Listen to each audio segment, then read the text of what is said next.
Hello everyone. Today we'll be going over different types of transfers. And the transfer I will be going over today is the standing pivot. Usually you will have a gait belt, but I don't have one, so we're just going to kind of wing it. And with a standing pivot, you're going to want to come up to the patient, make sure they're scooted all the way to the edge of their bed.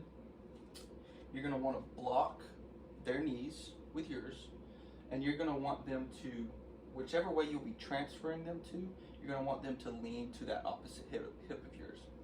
So can you lean to your right on my hip? Thank you. And you can either go above or underneath the patient like this, and on 3 we're going to lift. So 1, 2, 3. And they're going to stand, and they're going to kind of step this way. Yep. And then still blocking their knees, you're going to slowly let them go down, and then perfect. So that's a standing pivot transfer. So for the second transfer, we're going to be doing the squat pivot transfer. And it'll be similar to the standing pivot, except they won't go up all the way. So you're going to come over here to your patient, make sure to block their knees. They're going to go to the opposite hip that you'll be transferring. You're going to go underneath, grab their gait belt, and on 3 you're going to lift. So 1, 2, 3. And that is how you successfully perform the squat pivot transfer. So the third and last transfer will be the sit pivot transfer. You can do it with a transfer board or without. I don't have one, so I'm going to do it without.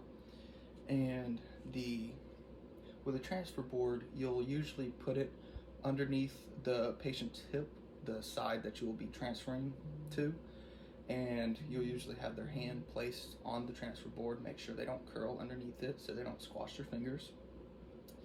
And it'll usually take like 2 lifts. So you'll lift once, get in the middle of the transfer board, and then whenever they're ready, you'll go again, and then you'll be completely transferred onto the wheelchair or the chair that they'll be sitting in.